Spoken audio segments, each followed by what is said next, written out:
নমস্কাৰ, আপুনি চাই আছে দুপৰৰ সংবাদ। মই জয়ন্ত মাধৱ গোস্বামী। প্ৰথমে জনাইছো এটা ব্ৰেকিং নিউজ। মহানগৰীত গছ পৰি কলেজীয়া ছাত্ৰীৰ মৃত্যু। গুৰুতৰভাৱে আহত এজন কলেজীয়া ছাত্ৰ। ভূতনাথৰ কালীপুৰত সংঘটিত হৈছে এই ভয়ংকৰ ঘটনা। স্কুটিৰে গৈ থকা পাণ্ডু মহাবিদ্যালয়ৰ দুই ছাত্ৰ ছাত্ৰীৰ ওপৰত বাগৰি পৰিছিল এডাল প্ৰকাণ্ড গছ। পৰীক্ষা দিবলৈ গৈ অঘটনৰ সন্মুখীন হয় দুই ছাত্ৰ ছাত্ৰী। গছৰ তলত বহু সময় ধৰি আবদ্ধ হৈ আছিল দুই ছাত্ৰ ছাত্ৰীক উদ্ধাৰ কৰে স্থানীয় ৰাইজে। সংকটজনক অৱস্থাত হাস্পতাললৈ নিয়াৰ সময়ত ছাত্ৰীগৰাকীৰ মৃত্যু। মৃত ছাত্ৰীগৰাকীৰ নাম পৰিস্মিতা হাজৰিকা, আহত ছাত্ৰজন জ্যোতিৰ্ময় মহন।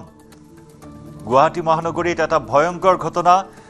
শুকান গছ বাগৰি, বহু পুৰণি এজোপা গছ বাগৰি কলেজীয়া ছাত্ৰীৰ মৃত্যু। অকালতে মৃত্যু হ'ল এগৰাকী ছাত্ৰীৰ, গুৰুতৰভাৱে আহত আন এজন ছাত্ৰ। এখন স্কুটিৰে দুই ছাত্ৰ ছাত্ৰীয়ে পাণ্ডু কলেজ অভিমুখে গৈ আছিল। পৰীক্ষা আছিল, পৰীক্ষাত অৱতীৰ্ণ হোৱাৰ বাবে দুই ছাত্ৰ ছাত্ৰী গৈ থকাৰ সময়ত ঘটিল এই অঘটন। আমি সেই দৃশ্য দেখুৱাইছোঁ। এডাল প্ৰকাণ্ড গছ, কালীপুৰৰ ৰাজপথৰ কাষতে থকা পদপথৰ লগত সংযুক্ত হৈ থকা এডাল গছ, আৰু এই গছজোপা পৰি আজি এই অনাকাংক্ষিত ঘটনা সংঘটিত হ'ল, য'ত এগৰাকী কলেজীয়া ছাত্ৰীয়ে প্ৰাণ হেৰুৱাবলগীয়া হ'ল। বহু সময় ধৰি গছজোপাত আবদ্ধ হৈ আছিল, বাগৰি পৰা গছজোপাত আবদ্ধ হৈ আছিল ছাত্ৰ ছাত্ৰী। স্থানীয় লোকৰ তৎপৰতাত কেইবা ঘণ্টাজোৰা প্ৰচেষ্টাৰ অন্তত উদ্ধাৰ কৰা হয় দুয়োজনক, কিন্তু হাস্পতাললৈ নিয়াৰ পথতে ছাত্ৰীগৰাকীৰ মৃত্যু হয়। তেতিয়ালৈকে বহুখিনি পলম হৈ গৈছিল, আৰু এই বিষয়টোক লৈ ৰাইজৰ মাজত এতিয়া তীব্ৰ প্ৰতিক্ৰিয়াৰ সৃষ্টি হৈছে। এয়া মৰণফান সদৃশ এডাল প্ৰকাণ্ড পুৰণি গছ।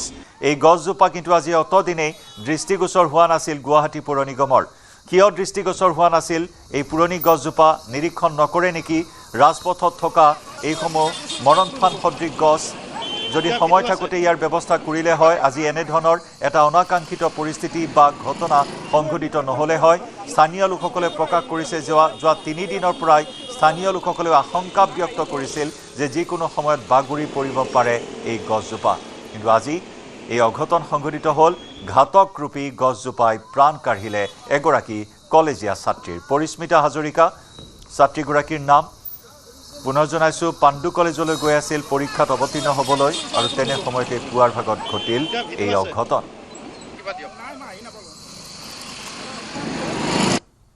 ইয়াতে শুকান গছ এডাল আপোনাৰ দেখাই পাইছে। বৃহৎ গছ, এই ৰেল লাইনৰ ওপৰত আছিল, ৰেল লাইনৰ পৰা বাগৰি পৰিল। এজন পাণ্ডু কলেজৰ এজন ছাত্ৰী আছিল। ছাত্ৰীজন লগালগ চিটাতে নিহত বুলি শুনিছোঁ, আৰু ছাত্ৰজন আইচুত আছে বুলি কৈছে, আহত বুলি শুনিলোঁ। এই পাব্লিকে কোৱা মতে জিএমচি নিয়া বুলি কৈছে। পাণ্ডু কলেজৰ ইহঁতৰ এক্সাম আছিল বোলে আজি। মানে ৰাতিপুৱা গাছটো বহুত দিনৰ পৰা এইটো শুকাই আছিল, পৰুকে আছে। আমি 2-3 দিনৰ মানে হেৰি হৈছে, চবে আলোচনা কৰিছো এই গাছটো পৰিব নেকি। তাৰপিছতে হঠাৎ আজি কি হ'ল, এই গাছটো পৰাৰ পিছতে মানে বহুত জোৰে শব্দ হৈছে। এটা শব্দ হওঁতে মই এক্সিডেণ্ট হোৱা বুলি ভাবি কিনি দৌৰ মাৰি কিনি দৰ্জাটো খুলিলোঁ। দৰ্জা খোলোতে দেখা পালোঁ গছটো পৰিল, আৰু বহুত মানুহ ভৰ্তি হৈ গৈছে। তাৰপিছতে এই কিছুমানে ক'লা ছোৱালী এটা ফাঁচি আছে তলত, গছৰ তলত ওলাব পৰা নাই। তেতিয়া কৈছে কি গছৰ তলৰ মানে ছোৱালীটো ওলাব লাগে। ল'ৰা এটা ফাঁচিছে, ল'ৰাটো লগে লগে ওলাই দিছে। তাৰপিছত ছোৱালীটোতো ওলাব পৰা নাছিল, তাৰপিছত ছোৱালীক চবে মিলি কিনি গাছ চাছ চব আপোনাৰ ৰেলৱেৰে কাম কৰি আছে মেলাৰ কাৰণে। চব মানে কৰ্মচাৰীকেইটা আহিছে, জিএমচিও মানুহ আহিছে, আহি কিনি লগালগ গছ চছ গুচাই কিনি ছোৱালীটো মেডিকেলত লৈ গৈছে।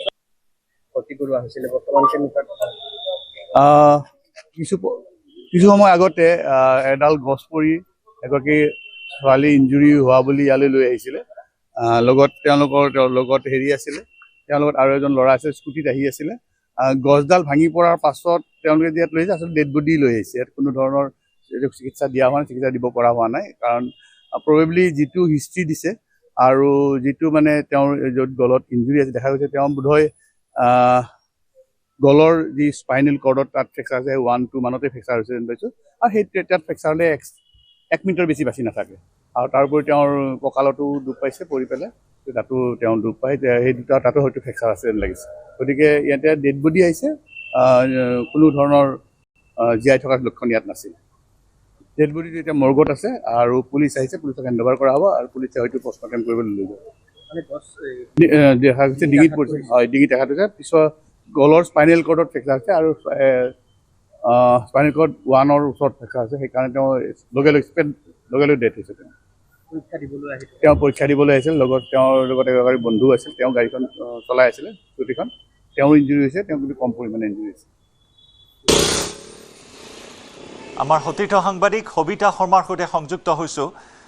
সবিতা, এক অনাকাংক্ষিত ঘটনা সংঘটিত হ'ল, য'ত নেকি এডাল প্ৰকাণ্ড গছ, এই গছজোপা কোনো ধৰণৰ ব্যৱস্থা গ্ৰহণ কৰা নাছিল বিভাগীয় কৰ্তৃপক্ষই, আৰু যাৰ পৰিণতিত এই ঘটনাই প্ৰাণ কাঢ়িলে এগৰাকী ছাত্ৰীৰ। শেহতীয়াকৈ এই বিষয়টোক লৈ কি প্ৰতিক্ৰিয়াৰ সৃষ্টি হৈছে? ছাত্ৰজনৰ বৰ্তমান স্বাস্থ্যৰ অৱস্থা কেনেকুৱা? মৃত ছাত্ৰীগৰাকীৰ ঘৰ ক'ত? পৰিয়ালৰ লোকে কি কয়? শেহতীয়া আৰু কি তথ্য আপুনি লাভ কৰিছে? হয়, নিশ্চয়কৈ জয়ন্ত, আপুনি ইতিমধ্যে জনাইছে ভূটনাথ কালিপুৰত এক অনাকাংক্ষিত আৰু খুবেই মৰ্মান্তিক ঘটনা সংঘটিত হৈছিল। যি ছাত্ৰ আৰু ছাত্ৰীগৰাকী পাণ্ডু মহাবিদ্যালয়ত তেওঁলোকে স্নাতকোত্তৰ পাঠ্যক্ৰমৰ তেওঁলোকে ছাত্ৰ ছাত্ৰী আছিল, আৰু তেওঁলোকে তেওঁলোকৰ পৰীক্ষা দিবলৈ আহিছিল, আৰু পৰীক্ষা দিবলৈ অহাৰ পথত তেওঁলোকে যি ভূটনাথ কালিপুৰৰ যি ৰেলৱে লাইন তেওঁলোকে ক্ৰচিং কৰি আছিল, তাতে আচলতে যি আহত গছ এডাল, বহু বছৰ পুৰণি আহত গছ এডাল, যি তেওঁলোকৰ স্কুটি আছিল, দুচকীয়া বাহন, স্কুটিৰ ওপৰত উভালি পৰি ছাত্ৰীগৰাকী ইতিমধ্যে তেওঁ আচলতে মৃত্যুক আচলতে তেওঁ আকোৱালি লয়, আৰু যি সঞ্জীৱনী মেডিকেলত তেওঁক ভৰ্তি কৰা হৈছিলে, ভৰ্তি কৰাৰ পিছতে আচলতে মেডিকেল কৰ্তৃপক্ষই তেওঁক মৃত বুলি ঘোষণা কৰে। আৰু যিগৰাকী ছাত্ৰ এই দুৰ্ঘটনাত পতিত হৈছিল, ছাত্ৰগৰাকী ইতিমধ্যে সুস্থ আছে, তেওঁ প্ৰথমতে এই দুৰ্ঘটনাত প্ৰাণ ৰক্ষা পৰে। কিন্তু আচলতে স্থানীয় লোকে প্ৰশ্ন উত্থাপন কৰিছে যে গাফিলতিটো কাৰ আচলতে, বন বিভাগৰ নে GMC নে GMD? কাৰণ যি বহু বছৰ পুৰণি আহত বুলি নহয়, ভালেকেইডাল গছ আচলতে যি ভূটনাথ কালিপুৰ যোৱা পথত ভালেকেইডাল বহু বছৰ পুৰণি গছ এনেদৰে কোন মুহূৰ্তত উভালিবোৰ তেনেকুৱা অৱস্থাত আছে, কিন্তু বন বিভাগ লগতে GMC GMDয়ে কিয় একো ভূমিকা তেওঁলোকে লোৱা নাই? আৰু যিহেতু সমাগত অম্বুবাচী, অজস্ৰ ভক্তবান ৰাইজৰ আচলতে যি মালিগাঁও কামাখ্যাৰ লগতে ভূটনাথ শ্মশান, ভূটনাথৰ যি এইটো পথ, সেই পথত আচলতে অজস্ৰ ভক্তগণেৰে ভৰি পৰিব, কিন্তু সেই ভক্তগণৰ সুৰক্ষা আচলতে কোনে দিব? আৰু এই ক্ষেত্ৰতে গুৰুত্বপূৰ্ণ প্ৰশ্ন উত্থাপন হৈছে। আৰু যিগৰাকী ছাত্ৰী আছিলে, তেওঁ যদি আমি ঘৰৰ কথা কওঁ, তেওঁৰ ঘৰ চৰাইদেউৰ যি সোণাৰী বুলি আমি ইতিমধ্যে জ্ঞাত হৈছো। ছাত্ৰীগৰাকীৰ পৰিয়ালৰ লোক ইতিমধ্যে সঞ্জীৱনী মেডিকেললৈ আগমন তেওঁলোকৰ ঘটিছে, তেওঁলোক আহি আছে, আৰু যি তেওঁ আচলতে মৃত ছাত্ৰীগৰাকীৰ বন্ধু বান্ধৱী সঞ্জীৱনী মেডিকেলত ইতিমধ্যে আছে, কিন্তু তেওঁলোকে কোনো ধৰণৰ মন্তব্য আগবঢ়াব পৰা অৱস্থাত নাই। তেওঁলোকে যথেষ্ট শোকত ভাগি পৰিছে। পৰৱৰ্তী পৰ্যায়ত আমি যিগৰাকী মৃত ছাত্ৰীগৰাকীৰ পৰিয়ালৰ লোক আৰু তেখেতৰ আচলতে বন্ধু বান্ধৱীৰ মন্তব্য ল'বলৈ যত্ন কৰিম। হয়, কিন্তু গুৱাহাটী পৌৰ নিগমৰ দায়িত্বক লৈ প্ৰশ্ন উত্থাপন হৈছে সবিতা এই মুহূৰ্তত, কাৰণ সময় থাকোঁতে এইসমূহ বিপদ ঘণ্টা বাজিব পৰা এই মৰণফানসমূহ দৃষ্টিগোচৰ নহয় নেকি, বা নিৰীক্ষণ নকৰে নেকি গুৱাহাটী পৌৰ নিগম কৰ্তৃপক্ষই? হয়, নিশ্চয়কৈ সেই প্ৰশ্ন ইতিমধ্যে উত্থাপন হৈছে, কাৰণ পুনৰবাৰ মই জনাইছো সমাগত অম্বুবাচীৰ দৰে এটি আচলতে বিৰল উৎসৱ আহি আছে। সেই উৎসৱত দেশ বিদেশৰ পৰা অজস্ৰ ভক্তগণ, আচলতে পৃথিৱীৰ পৰা অজস্ৰ ভক্তগণ আহিব বুলি ক'লেও ভুল নহ'ব। সেই ভক্তগণৰ ওপৰতো যদি এনে ঘটনা পুনৰাবৃত্তি হোৱাটো আমি নিবিচাৰো, কিন্তু যদি ভক্তগণৰ ওপৰত আকৌ এনেধৰণৰ পুৰণি গছসমূহ ভাঙি পৰি এনে ঘটনাৰ পুনৰাবৃত্তি লয়, তাৰ আচলতে গেৰেণ্টিটো কোনে ল'ব, তাৰ ৰিস্ক কোনে ল'ব? আৰু সময় থাকোঁতে বিভাগীয় কৰ্তৃপক্ষই এইসমূহ দিশ চাব লাগে। আচলতে এনেধৰণৰ প্ৰশ্ন উত্থাপন হৈছে। পাৰ্পল চিটি বনোৱা হ'ব গুৱাহাটী মহানগৰীক, সেই পৰিকল্পনা গ্ৰহণ কৰিছে, কিন্তু বিপদ সংকুল যিসমূহ বিপদ ঘণ্টা এই মুহূৰ্তত গুৱাহাটী মহানগৰীত আছে, সেইসমূহ কিন্তু দৃষ্টিগোচৰ নহয়। কি কৃত্ৰিম বানৰ সময়ছোৱাতে হওক বা কি অন্যান্য সময়তে হওক, আজি কোনো ধৰণৰ প্ৰতিকূল বতৰ নহয়, ফৰকাল বতৰ, কিন্তু তৎসত্বেও এই ঘটনা সংঘটিত হ'ল। আনহাতে স্থানীয় আৱাসীসকলে সবিতা উল্লেখ কৰিছে যে যোৱা 3 দিনৰ পৰা তেওঁলোকে আশংকা ব্যক্ত কৰিছিল যে যিকোনো মুহূৰ্তত বাগৰি পৰিব পাৰে গছজোপা। খবৰ দিয়া হৈছিল নে নাই গছজোপাৰ বিষয়ে বিভাগীয় কৰ্তৃপক্ষক? হয়, নিশ্চয়কৈ যি আচলতে স্থানীয় লোক আছে ভূটনাথ কালিপুৰ, স্থানীয় লোকে ইতিমধ্যে মন্তব্য প্ৰকাশ কৰিছে। তেওঁলোকে 3 দিন বুলি নহয়, আচলতে তেওঁলোকে ভালেকেইমাহৰ পৰা এই গছকেইডালৰ কাৰণে তেওঁলোকে আচলতে ভয়ত যি পথ আছে পথছোৱা তেওঁলোকে ওলাবলৈ তেওঁলোকে ভয়ত কম্পমান হৈ থাকে, কাৰণ তেওঁলোকে তেওঁলোকৰ বাহন লৈ এই পথছোৱাত ওলালে এনেধৰণৰ ঘটনাৰ পুনৰাবৃত্তি হোৱাৰ আশংকা তেওঁলোকে আচলতে ভয়াতুৰ হৈ আছিল। আৰু লগতে তেওঁলোকে বিভাগীয় কৰ্তৃপক্ষৰ ওচৰত তেওঁলোকেও প্ৰশ্ন উত্থাপন কৰিছে, কাৰণ যি অসম চৰকাৰ বা প্ৰশাসনে গুৱাহাটীখনৰ লগতে অসমখনৰ বিভিন্ন দিশত উন্নতিৰ প্ৰকল্প হাতত লৈ আছে, তেনেস্থলত আচলতে সাধাৰণ ৰাইজৰ সুৰক্ষা ক'ত, সেই প্ৰশ্ন উত্থাপন হৈ আহিছে। আৰু আমি ইতিমধ্যে জ্ঞাত হৈছো যে যি অম্বুবাচী আহি আছে, অম্বুবাচীৰ ভক্তগণৰ আচলতে সুৰক্ষা ক'ত, এই ক্ষেত্ৰত বিভাগীয় কৰ্তৃপক্ষৰ বিষয়টো কেনেদৰে ল'ব আচলতে পৰৱৰ্তী পৰ্যায়ত, সেয়া হ'ব লক্ষণীয়।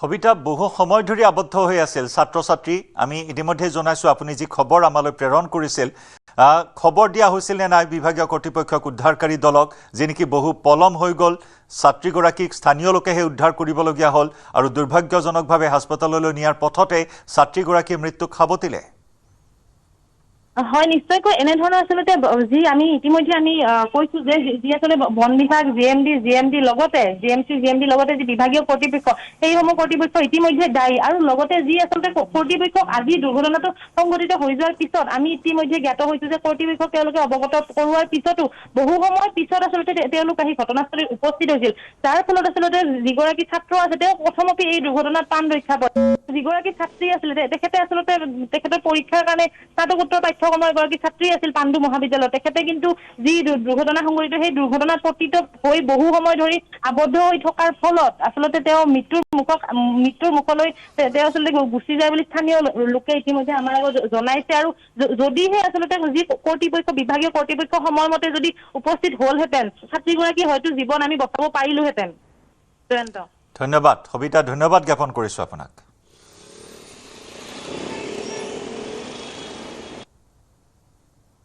হয় নিশ্চয়কৈ নিউজ 18 অসম নৰ্থ ইষ্টৰ প্ৰতিগৰাকী দৰ্শক ইতিমধ্যে জনাইছো এক বিগ ব্ৰেকিং নিউজ যি ভূটনাথ কালিপুৰ আছে ভূটনাথ কালিপুৰত সংঘটিত হৈছে এক মৰ্মান্তিক ঘটনা ইতিমধ্যে আমি সেই বাতৰি পৰিৱেশন কৰিছো আৰু কালিপুৰত যি দুগৰাকী আচলতে ছাত্ৰ ছাত্ৰী দুগৰাকী তেওঁলোকে পৰীক্ষা দিবলৈ পাণ্ডু মহাবিদ্যালয় তেওঁলোকে স্নাতকোত্তৰ পাঠ্যক্ৰমৰ পৰীক্ষা দিবলৈ তেওঁলোকে পাণ্ডু মহাবিদ্যালয়লৈ অহাৰ পথত তেওঁলোকৰ ওপৰত আচলতে আহত গছ বহু পুৰণি এডাল আচলতে আহত গছ ভাঙি পৰাৰ ফলত তেওঁলোক যিগৰাকী ছাত্ৰী আছিলে স্কুটিখনৰ ছাত্ৰীগৰাকী মৰ্মান্তিক এক কৰুণ মৃত্যুক তেখেতে আঁকোৱালি লয় আৰু যিগৰাকী ছাত্ৰ আছিল তেওঁৰ প্ৰাণ কথমপি ৰক্ষা পৰে ইতিমধ্যে যিগৰাকী ছাত্ৰী তেওঁক আনি আছে আচলতে যি সঞ্জীৱনী মেডিকেল আছে মালিগাঁও সঞ্জীৱনী মেডিকেলত ভৰ্তি কৰাইছিল ভিডিঅ' জানিছে সামগ্ৰিক দৃশ্য দেখাব মেডিকেলৰ যি সামগ্ৰিক দৃশ্য তেওঁলোকৰ ছাত্ৰীগৰাকী পৰিয়ালৰ লোক আহি উপস্থিত হৈছে আৰু তেখেতৰ ছাত্ৰীগৰাকী যি বন্ধু বান্ধৱী সেই বন্ধু বান্ধৱী আহি উপস্থিত হৈছে আৰু পাণ্ডু কলেজৰ যি স্নাতকোত্তৰ পাঠ্যক্ৰম আছিল স্নাতকোত্তৰ পাঠ্যক্ৰমৰ কাৰণে আচলতে তেওঁলোকে পৰীক্ষাৰ বাবে পাণ্ডু মহাবিদ্যালয়লৈ বুলি আহি আছিল আৰু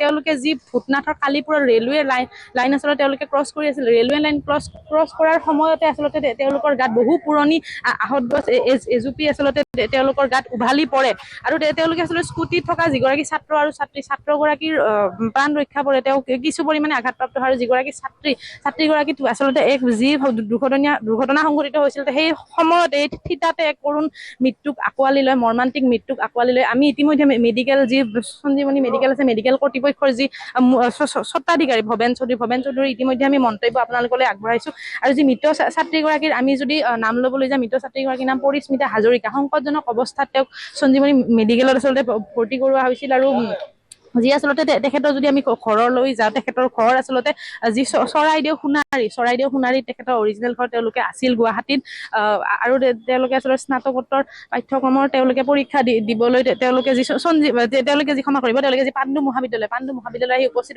হৈছিল আৰু সঞ্জীৱনী যি আচলতে মেডিকেল আছে সঞ্জীৱনী হস্পিটেলত তেওঁক খুবেই আচলতে মৰ্মান্তিক অৱস্থাত তেওঁক ভৰ্তি কৰাইছিল আৰু এক কৰুণ মৃত্যুক আঁকোৱালি লয় তেখেতে আৰু ইতিমধ্যে আমি যি তেওঁলোকৰ বন্ধু বান্ধৱী আছে কিন্তু বন্ধু বান্ধৱীসকলে এতিয়াও একো মন্তব্য দিব পৰা অৱস্থাত নাই আমি পৰৱৰ্তী সময়ত তেওঁলোকৰ পৰা মন্তব্য ল'বলৈ যত্ন কৰিম লগতে যি মৃত যুৱতীগৰাকীৰ পৰিয়ালৰ লোক সঞ্জীৱনী মেডিকেললৈ ইতিমধ্যে ৰাওনা হৈছে আৰু সঞ্জীৱনী মেডিকেলৰ যি মৰ্গ আছে মৰ্গত আচলতে সেই যুৱতীগৰাকীৰ মৃতদেহ ৰখা হৈছে আৰু নিউজ 18 অসম নৰ্থ ইষ্টৰ সমূহ দৰ্শক আমিও এক আচলতে বিগ ব্ৰেকিং আৰু লগতে এক মৰ্মান্তিক খবৰ এই খবৰ দিবলৈ পাই আমিও বহুত দুখ অনুভৱ কৰিছো পৰীক্ষা দিবলৈ আহিছিল তেওঁ স্নাতকোত্তৰ পাঠ্যক্ৰমৰ যি পাণ্ডু মহাবিদ্যালয় স্নাতকোত্তৰ পাঠ্যক্ৰমত তেওঁ এগৰাকী ছাত্ৰী আছিল আৰু তেওঁৰ যি বন্ধু আছিলে লগত তেওঁৰ ছাত্ৰ বন্ধুগৰাকীৰ প্ৰথমপি প্ৰাণ ৰক্ষা পৰে আৰু যিগৰাকী ছাত্ৰীগৰাকীয়ে কৰুণ মৃত্যুক আঁকোৱালি লয় আৰু তেওঁলোকে আছিল এখন দুচকীয়া বাহনত তেওঁলোকে স্কুটিত আছিল স্কুটিখনৰো আচলতে ধ্বংসস্তূপত পৰিণত হয় আৰু এনেদৰে আচলতে যি আচলতে মৰ্মান্তিক দুৰ্ঘটনাত যিগৰাকী ছাত্ৰী স্নাতকোত্তৰ পাঠ্যক্ৰমৰ ছাত্ৰীগৰাকী কৰুণ মৃত্যুক আঁকোৱালি লয় পৰৱৰ্তী খবৰ কিংবদন্তি শ্বুটাৰ যশপাল ৰাণাৰ আকস্মিক মৃত্যু শুকুৰবাৰে পুৱা হৃদৰোগত আক্ৰান্ত হৈ মৃত্যু যশপাল ৰাণাৰ নতুন দিল্লীৰ মেক্স হাস্পতালত চিকিৎসাধীন হৈ আছিল ৰাণা মৃত্যুৰ সময়ত তেখেতৰ বয়স 49 বছৰ ভাৰতীয় শ্বুটাৰৰ হাই পাৰফৰ্মেন্স প্ৰশিক্ষক আছিল যশপাল ৰাণা কিংবদন্তি শ্বুটাৰ যশপাল ৰাণাৰ আকস্মিক মৃত্যু শুকুৰবাৰে পুৱা হৃদৰোগত আক্ৰান্ত হৈ মৃত্যুমুখত পৰে যশপাল ৰাণাই। নতুন দিল্লীৰ মেগজ হাস্পতালত চিকিৎসাধীন হৈ আছিল ৰাণা। মৃত্যুৰ সময়ত তেখেতৰ বয়স আছিল ৪৯ বছৰ। ভাৰতীয় শ্বুটাৰৰ হাই পাৰফৰ্মেন্স প্ৰশিক্ষক আছিল তেওঁ। যশপাল ৰাণাৰ মৃত্যু ক্ৰীড়া ক্ষেত্ৰখনৰ বাবে এক অপূৰণীয় ক্ষতি।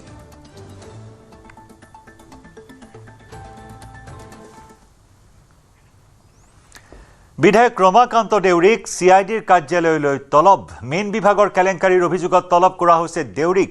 অবৈধ নিযুক্তি কেলেংকাৰীত নাম সাঙুৰ খাইছে ৰমাকান্ত দেউৰীৰ। অধ্যক্ষ হৈ থাকোঁতে সংঘটিত হৈছিল এই নিযুক্তি কেলেংকাৰী। ধনৰ বিনিময়ত 168 গৰাকী প্ৰাৰ্থীক নিযুক্তি দিয়াৰ অভিযোগ। ৰমাকান্ত দেউৰীৰ বহু অঙহী বঙহীয়ে চাকৰি পোৱাৰ অভিযোগ। 17-22 নম্বৰত ৰুজু হোৱা গোচৰত ফাইল খুলিছে CIDয়ে। এই গোচৰত ইতিমধ্যে গ্ৰেপ্তাৰ 2 প্ৰাক্তন MDক। অনুৰাধা অধিকাৰী আৰু নৰেন চন্দ্ৰ বসুমতাৰীক গ্ৰেপ্তাৰ আৰক্ষীৰ। বিধায়ক ৰমাকান্ত দেউৰীক CIDৰ কাৰ্যালয়লৈ তলব কৰা হয়। মেইন বিভাগৰ কেলেংকাৰীত অভিযোগত তলব ৰমাকান্ত দেউৰীক। অবৈধ নিযুক্তি কেলেংকাৰীতো নাম সাঙুৰ খাইছে মৰিগাঁৱৰ বিধায়কগৰাকীৰ। অধ্যক্ষ হৈ থাকোঁতেই সংঘটিত হৈছিল নিযুক্তি কেলেংকাৰী।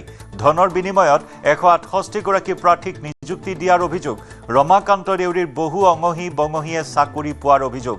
17-22 নম্বৰত ৰুজু হোৱা গোচৰৰ ফাইল খুলিছে CIDয়ে। এই গোচৰত ইতিমধ্যে ইয়াৰ পূৰ্বে গ্ৰেপ্তাৰ হৈছে 2 প্ৰাক্তন MD, অনুৰাধা অধিকাৰী আৰু নৰেন চন্দ্ৰ বসুমতাৰীক গ্ৰেপ্তাৰ আৰক্ষীৰ। মই কোৱা আগতে তৰা সাংবাদিকে উল্লেখ শেষ কৰি ইয়াৰ ক'বলৈ মোৰ নাই আছে। মই কোৱা আগতে তৰা সাংবাদিকে উল্লেখ শেষ কৰি ইয়াৰ ক'বলৈ মোৰ নাই আছে। মই কোৱা আগতে তৰা সাংবাদিকে উল্লেখ শেষ কৰি ইয়াৰ ক'বলৈ। আৰু CIDৰ কাৰ্যালয়ৰ পৰা সতীৰ্থ বিক্ৰম বৰাৰ সৈতে আমি সংযুক্ত হৈছোঁ পোনপটীয়া সম্প্ৰচাৰত। বিক্ৰম, ৰাজ্য জোকাৰি যোৱা বিয়াগোম মেইন কেলেংকাৰীত এইবাৰ নাম সাঙুৰ খাইছে মৰিগাঁৱৰ বিধায়ক ৰমাকান্ত দেউৰীৰ। নিযুক্তি কেলেংকাৰীৰ পৰা আৰম্ভ কৰি বিভিন্ন বিষয়। গতিকে এই মুহূৰ্তত কি তথ্য আপুনি লাভ কৰিছে? জয়ন্ত, আমি আগতেও কৈছোঁ যে আৰু এতিয়াও কৈছোঁ যে ৰাজ্যৰ মেইন উন্নয়ন নিগমত কেলেংকাৰীৰ নতুন কথা নহয়। ৰাজ্যৰ মেইন উন্নয়ন নিগমত কেলেংকাৰীৰ বহুকেইটা কেলেংকাৰীৰ অভিযোগ উত্থাপিত হৈছিল আৰু বহুকেইটা কেলেংকাৰীৰ বিৰুদ্ধে গোচৰ অসম আৰক্ষীত ৰুজু হৈছিল। তাৰ ভিতৰত অন্যতম গোচৰ আছিল 17-22 নম্বৰ যিটো গোচৰ। এই গোচৰটো আছিল যে অবৈধ নিযুক্তি। যেতিয়া ৰমাকান্ত দেউৰী মেইন উন্নয়ন নিগমৰ অধ্যক্ষ হৈ আছিল, তদানীন্তন অধ্যক্ষ ৰমাকান্ত দেউৰীৰ সময়ছোৱাতেই আচলতে 168 গৰাকী প্ৰাৰ্থীক ধনৰ বিনিময়ত মেইন উন্নয়ন নিগমত চাকৰি দিয়াৰ অভিযোগ উত্থাপিত হৈছিল। এই গোচৰটো CIDয়ে পুনৰ এবাৰ তেওঁলোকে চাইছে। তেওঁলোকে দুজনকৈ মেইন উন্নয়ন নিগমৰ প্ৰাক্তন MD, দুজনকৈ পৰিচালন সঞ্চালকক তেওঁলোকে গ্ৰেপ্তাৰ কৰিছে। সেয়া আমি ইতিমধ্যে জনাইছোঁ যে অনুৰাধা অধিকাৰী আৰু নৰেন চন্দ্ৰ বসুমতাৰী এই দুয়োগৰাকী ACS বিষয়া। তেওঁলোক প্ৰাক্তন মেইন উন্নয়ন নিগমৰ তেওঁলোক পৰিচালন সঞ্চালক আছিল আৰু তেওঁলোকৰ প্ৰত্যক্ষ হস্তক্ষেপত আচলতে মেইন উন্নয়ন নিগমত এই যিটো ব্যাগম নিযুক্তি কেলেংকাৰী, এই নিযুক্তি কেলেংকাৰীটো সংঘটিত হৈছিল। আৰু তেওঁলোকক যেতিয়া জেল হাজতলৈ প্ৰেৰণ কৰোৱা হ'ল, তেওঁলোকক যেতিয়া অসম আৰক্ষীৰ CIDয়ে যেতিয়া জেৰা চলালে, জেৰাৰ অন্তত আচলতে বহুখিনি বিস্ফোৰক তথ্য পোহৰলৈ আহিল। কাৰ হস্তক্ষেপত কোনে এই গোটেই নিযুক্তি কেলেংকাৰী কথাখিনি জানিছিলে, এই গোটেই কথাখিনি পোহৰলৈ আহিল। আৰু তাৰ পাছতে এই ৰমাকান্ত দেউৰীৰ নামটো সাঙুৰ খালে। স্বাভাৱিকতেই যেতিয়া মেইন উন্নয়ন নিগমত নিযুক্তি কেলেংকাৰী হৈছে আৰু সেই সময়ছোৱাত অধ্যক্ষ হৈ আছিল মৰিগাঁৱৰ বিধায়ক ৰমাকান্ত দেউৰী, BJP বিধায়ক ৰমাকান্ত দেউৰী। গতিকে অধ্যক্ষৰ অজ্ঞাতে কেনেবাকৈ কেলেংকাৰী হ'ব পাৰে নেকি, এয়া কিন্তু ডাঙৰ প্ৰশ্ন। কাৰণ অধ্যক্ষই নাজানে আৰু পৰিচালন সঞ্চালকে কাৰোবাক 168 গৰাকী প্ৰাৰ্থীক টকাৰ বিনিময়ত চাকৰি দিব, এনেকুৱা কেতিয়াবা হ'ব পাৰে নেকি? হয়তো সাধাৰণ এগৰাকী লোকেও ভাবিব যে এনেকুৱা হ'ব নোৱাৰে। আৰু সেইধৰণেই ৰমাকান্ত দেউৰীৰ ঘৰত গৈ CIDয়ে তেওঁলোকে জাৰি কৰিলে। তাৰ পাছত আজিৰ দিনটোত ৰমাকান্ত দেউৰীক CIDৰ কাৰ্যালয়ত হাজিৰ হ'বলৈ নিৰ্দেশ দিয়া হ'ল। কিন্তু এই মুহূৰ্তলৈকে এতিয়া প্ৰায় 12:30 বাজিব হৈছে, কিন্তু এই মুহূৰ্তলৈকে ৰমাকান্ত দেউৰী আহি CIDৰ কাৰ্যালয়ত হাজিৰ হোৱা নাই। হয়তো আজিৰ দিনটোত ৰমাকান্ত দেউৰী CIDৰ কাৰ্যালয়ত হাজিৰ হ'ব নে নাই তাৰ কোনো এই মুহূৰ্তলৈকে নিশ্চয়তা নাই। ইতিমধ্যে আমি এটা বিশেষ মন্তব্যও শুনাইছোঁ জয়ন্ত, যে ৰমাকান্ত দেউৰীয়ে সমগ্ৰ বিষয়টো এৰাই চলিব বিচাৰিছে। ৰমাকান্ত দেউৰীক যেতিয়া সাংবাদিকে প্ৰশ্ন কৰিছিল যে মেইন উন্নয়ন নিগমত কেলেংকাৰী হ'ল, আপোনাৰ নামটো তাত সাঙুৰ খাইছে, তেতিয়া ৰমাকান্ত দেউৰীৰ এটাই উত্তৰ যে সংবাদ মাধ্যমে সকলোখিনি কথা আগতে কৈয়ে দিলে, গতিকে মোৰ ক'বলগীয়া একো নাই। অৰ্থাৎ ৰমাকান্ত দেউৰীয়ে এই গোটেই বিষয়টোৰ পৰা আঁতৰি যাবলৈ চেষ্টা কৰিছে। কিন্তু ৰমাকান্ত দেউৰীয়ে এই বিষয়টোৰ পৰা আঁতৰি যাবলৈ চেষ্টা চেষ্টা কৰিলেও তেওঁ CIDৰ কাৰ্যালয়লৈ এদিন নহয় এদিন আহিব লাগিব CIDয়ে যিহেতু তেওঁক সমন জাৰি কৰিছে গতিকে সমন জাৰি কৰাৰ পাছত এজন লোকে কেতিয়াও আৰক্ষীৰ পৰা সাৰি যাব নোৱাৰে আৰক্ষীক ষ্টেটমেণ্ট নিদিয়াকৈ আচলতে আঁতৰি থাকিব নোৱাৰে এদিন নহয় এদিন হ'লেও অসম আৰক্ষীৰ এই অপৰাধ শাখাত ৰাখি ৰমাকান্ত দেউৰীয়ে তেওঁ ষ্টেটমেণ্ট দিব লাগিব আৰু ৰমাকান্ত দেউৰীৰ যিখিনি কথা সেই কথাখিনি ৰেকৰ্ড কৰা হ'ব তাৰ পাছত যদিহে কিবা তথ্য প্ৰমাণ লাভ কৰে তেনেহ'লে CIDৰ যিটো নেক্সট যিটো আইনী প্ৰক্ৰিয়া থাকিব সেই আইনী প্ৰক্ৰিয়াটো CIDয়ে ল'বলৈ বাধ্য হ'ব কিন্তু জয়ন্ত আপুনি চাব যে যি সময়ত ডক্টৰ হিমন্ত বিশ্ব শৰ্মা চৰকাৰখনে বা সৰ্বানন্দ সোণোৱাল চৰকাৰখনে সেই সময়ত এটা নিকা নিযুক্তিৰ তেওঁলোকে এটা প্ৰক্ৰিয়া এটা আৰম্ভ কৰিছিল লাখ লাখ নিবনুৱাক আচলতে টকা নোলোৱাকৈ এটা নিকা পদ্ধতিৰে চাকৰি দিবলৈ সংস্থাপিত কৰিবলৈ চেষ্টা কৰিছিল আৰু সেই সময়ছোৱাত ৰাজ্যৰ মেইন উন্নয়ন নিগমৰ দৰে এটা স্বতন্ত্ৰ নিগমত এটা ব্যাগুম নিগমত আচলতে এটা ব্যাগুম কেলেংকাৰী টকাৰ বিনিময়ত লাখ লাখ টকাৰ বিনিময়ত কোনোবা অঙহী বঙহী ঘৰৰ মানুহক কোনোবা সম্পৰ্কীয়ক আচলতে এনেদৰে চাকৰি দিব এয়া কেতিয়াও আচলতে হ'ব নোৱাৰে বা এই যিটো প্ৰক্ৰিয়া এই যিটো কাম আচলতে সংঘটিত হ'ল ব্যাগুম কেলেংকাৰী সংঘটিত হ'ল এই কেলেংকাৰীটোৱে স্বাভাৱিকতেই চৰকাৰখনৰ যিটো নিকা ভাৱমূৰ্তি তাতো এটা প্ৰশ্নবোধক কিন্তু আনি দিছে গতিকে স্বাভাৱিকতেই এই গোটেই কথাখিনি পোহৰলৈ আহিব লাগে যে কাৰ নেতৃত্বত কোনে ইছাৰা দিছিল কাৰ ইছাৰাত এই অনুৰাধা অধিকাৰী প্ৰাক্তন MD আৰু নৰেন চন্দ্ৰ বসুমতাৰীয়ে এই যিটো ব্যাগুম কেলেংকাৰী এই কেলেংকাৰীটো সংঘটিত কৰিছিল কিমান টকাৰ বিনিময়ত তেওঁলোকে 168গৰাকী প্ৰাৰ্থীক চাকৰি দিছিল এই গোটেই কথাখিনি কিন্তু পোহৰলৈ আহিব লাগিব আৰু এই গোটেই কথাখিনি কেতিয়া পোহৰলৈ আহিব যেতিয়া ৰমাকান্ত দেউৰীক জেৰা চলোৱা হ'ব ৰমাকান্ত দেউৰীৰ যেতিয়া CIDয়ে ষ্টেটমেণ্ট গ্ৰহণ কৰিব তেতিয়া গোটেই কথাখিনি পোহৰলৈ আহিব আৰু কেনেদৰে কোনে কাৰ নেতৃত্বত এই যিটো কেলেংকাৰী এই কেলেংকাৰীটো কিমান দূৰলৈকে শিপাই আছিল দিছপুৰলৈকে শিপাই আছিল নেকি এই গোটেই কথাখিনি পোহৰলৈ আহিব VIP ৰোডৰ পৰা দিছপুৰলৈকে এই কেলেংকাৰী শিপাইছিল নেকি এই গোটেই কথাখিনি পোহৰলৈ আহিব গতিকে ইজনৰ পিছত সিজন হয়তো CIDৰ জালত পৰাৰ সম্ভাৱনা আছে CIDয়ে জেৰা চলোৱাৰ সম্ভাৱনা আছে জয়ন্ত ধন্যবাদ বিক্ৰম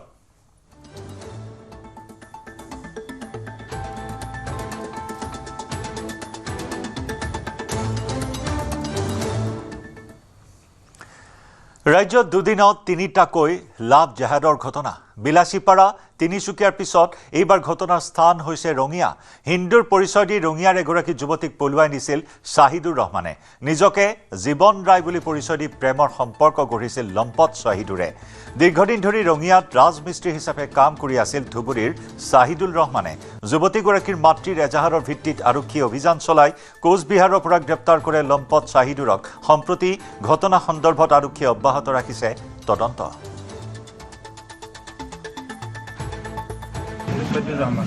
কি নাম বুলি কৈছিল আগতে ৰহমানে নাই কোৱা সুধি লওক ছোৱালীজনে সুধি লওক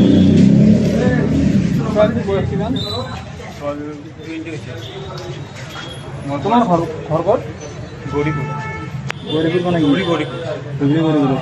কি কাম কৰে কেনেকে মানে হেৰি হ'ল মানে তাৰ লগত মানে কাম কৰি হেৰি থাকোঁতে মানে ভাল পোৱা হৈছিলে 8 বছৰমান ভাল পাইছিলোঁ ভাল পাই কেনে তাৰ লগত মানে ৰিলেশ্যন হৈছে ৰিলেশ্যন হৈ কেনে তাৰ মানে যেতিয়া মানে বয়স হৈছে তেতিয়া মানে মোৰ লগতে এতিয়া আহিছে আহি কেনে তাৰ লগত মানে এতিয়া তাৰ লগত মই সামাজিক বিয়ে পাতিছোঁ মেৰেজটো কৰিব পৰা নাই এতিয়া অলপমান কাগজ পাতি নাছিলে কাগজ পাতি থাকিলেতো কৰিব পালোঁ হয় তো সেই কৈছিলে যে কাগজ পাতি হ'লে কোৰ্ট মেৰেজ কৰিব কি কৰে কি কাম কৰে আপুনি মই চাটাৰিং কৰোঁ ৰাত মুছলিম তেওঁ গম পাই নে তুমি যে মুছলিম ল'ৰা অঁ গম পাইছে আছে তো তাতে গম পাই গম পাইছে তেওঁলোকৰ ঘৰৰ মানুহ সন্মতি গম পাইছিলে গম পাইছে ঘৰৰ মানুহ তেওঁলোকে কেছ কিয় দিলে যদি সন্মতি থাকে কিয় কেছ দিলে তেনেহ'লে কেছ কিয় কাৰণে দিছে সেইটো নাজানো কিন্তু বেলেগকৈ ভাবি কেনে কেছটো দিব পাৰে কিন্তু মই যে ছোৱালীৰ লগত যে লৈ গৈছোঁ সেই গৈছে যে মোৰ লগত এতিয়া ছোৱালীটো কি কয় ছোৱালীটো কি কয় ছোৱালীটো সুধিব লাগিব ছোৱালী কি কয় ছোৱালীটো মানে ডিফেন্স শুনিব লাগিব শুনি কেনে তাৰপিছতে মানে ছোৱালী ঘৰ ক'ত ৰঙিয়াতে ৰঙিয়া ক'ত ৰঙিয়া বৰপুৰীয়া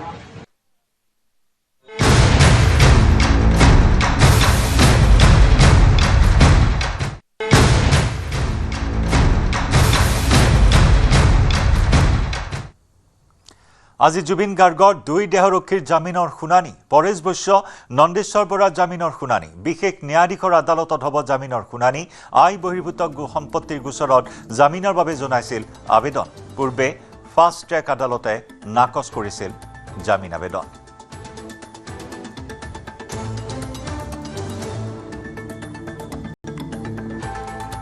জুবিন গাৰ্গৰ হত্যাৰ বিচাৰ প্ৰক্ৰিয়া অব্যাহত আছে ফাষ্ট ট্ৰেক আদালতত। আজিও আদালতত সাক্ষ্য গ্ৰহণ কৰিব এজাহাৰকাৰীৰ। আজি আদালতলৈ তলব কৰা হৈছে 4গৰাকী এজাহাৰকাৰীক। আদালতলৈ তলব প্ৰাঞ্জল বৰগোহাঁই, পৱন দত্তক, তলব কৰা হৈছে পংকজ বৰা, প্ৰজ্ঞানদীপ হাজৰিকাক। অভিজিত শৰ্মা আৰু ৰাজ অসমৰো সাক্ষ্য গ্ৰহণ কৰিব। বৃহস্পতিবাৰে সময়ৰ অভাৱৰ বাবে দুয়োৰে সম্পন্ন হোৱা নাছিল সাক্ষ্য গ্ৰহণ।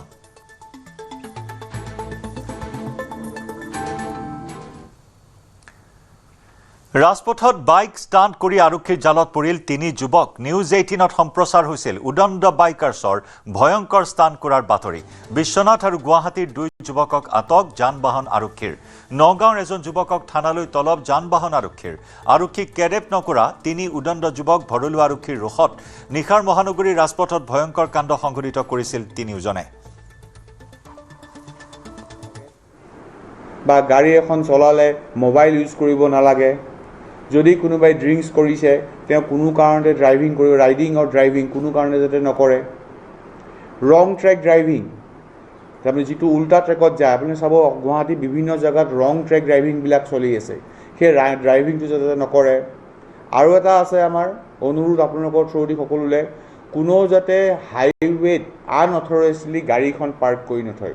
আপোনালোকে দেখিছে লাষ্ট 2টা ডাঙৰ ইনচিডেণ্ট হৈছে গুৱাহাটীত, 2খন হৈছে ৰং ছাইড পাৰ্কিং কৰি থোৱাৰ কাৰণে ডাঙৰ ট্ৰাক। চ' আপোনালোকৰ থ্ৰুদি সেইটো আহ্বান জনাইছোঁ মই আপোনালোকক যে এইখিনিৰ পৰা গুৱাহাটীবাসী ৰাইজ বা অসমবাসী ৰাইজে অলপ জাগ্ৰত হওক। তেওঁলোকে নিজৰ জানটো, নিজৰ জীৱনটো বচাবৰ কাৰণে সেই সৰু সৰু যিখিনি ট্ৰেফিকৰ নিয়ম, সেই ট্ৰেফিকৰ নিয়মখিনি তেওঁলোকে যাতে প্ৰযোজ্য কৰে, সেইখিনিয়ে মোৰ বেছিক কথা। আৰু আপোনালোকক মই কৈ দিওঁ, ফাইনটো মোৰ কাৰণে ছেকেণ্ডেৰী। আমি এপ্ৰিল মাহত 2026 এপ্ৰিলত আমি ড্ৰাংক এণ্ড ড্ৰাইভিং ধৰিছিলোঁ 41, কিন্তু মে' মাহত আমি ধৰিছোঁ 396 নম্বৰছ। তাতে কথাটো হৈছে, আৰু আমি যেতিয়া ড্ৰাংক এণ্ড ড্ৰাইভিং ধৰা পেলাওঁ তেওঁৰ লাইচেঞ্চখন চিজ কৰা হয়। সেই লাইচেঞ্চ চিজ কৰি আমি সেইখন কনচাৰ্ণ DTOলৈ পঠিয়াওঁ। ছাপ'জ আমি এখন ড্ৰাইভিং লাইচেঞ্চ পাইছোঁ শিৱসাগৰৰ, সেই শিৱসাগৰৰ যিটো অথৰিটি, ছিগনেটৰী অথৰিটি আছিল শিৱসাগৰ DTO, সেই লাইচেঞ্চখন কেঞ্চেল কৰিবলৈ আমি শিৱসাগৰলৈ পঠিয়াই দিওঁ। একৰ্ডিংলি আমি যিমানখিনি ড্ৰাংক এণ্ড ড্ৰাইভিং হৈছে চবৰে আমি ড্ৰাইভিং লাইচেঞ্চ চিজ কৰিছোঁ, আৰু আমি এইটো কনচাৰ্ণ ডিপাৰ্টমেণ্টলৈ পঠিয়াইছোঁ। সেইখন চিজ কৰাৰ পিছত যাতে এইখন কেঞ্চেলেশ্যন কৰি দিয়ে। তাৰপিছত আমাৰ আছে হেলমেট কেছ। হেলমেট কেছ মে' মাহত মই কৈছোঁ আমি ITMSে ধৰিছে 12,000 অলমষ্ট, যিটো কেমেৰাৰ পৰা ডিটেক্ট কৰোঁ। আমি মেনুৱেলি ধৰিছোঁ 700 ইন গুৱাহাটী। মই যি ফিগাৰ কৈছোঁ অকল গুৱাহাটী ফিগাৰ কৈছোঁ এইটো আপোনাক। হেলমেট 12,000 ধৰিছে মে' মাহত অকলে ITMSে, ইণ্টিগ্ৰেটেড ট্ৰেফিক মেনেজমেণ্ট ছিষ্টেমে। আৰু আমি মেনুৱেলি ধৰিছোঁ এৰাউণ্ড 650 মান হ'ব এইটো। ছিট বেল্ট আছিলে যোৱা মাহত এপ্ৰিল মাহত 52টা, লাষ্ট মাহত আমি কৰিছোঁ 92। ছিট বেল্টখিনি আমি নিজে ধৰিছোঁ, 92টা হৈছে। তাৰপিছত আমি ড্ৰাইভিং লাইচেঞ্চ চিজ কৰিছোঁ যোৱা মাহত, তাৰমানে যোৱাৰ আগৰ মাহত এপ্ৰিল মাহত 20খন, কিন্তু যোৱা মাহত আমি কৰিছোঁ 256 নম্বৰছ ড্ৰাইভিং লাইচেঞ্চ, 256। আগৰ মাহত আছিল 20।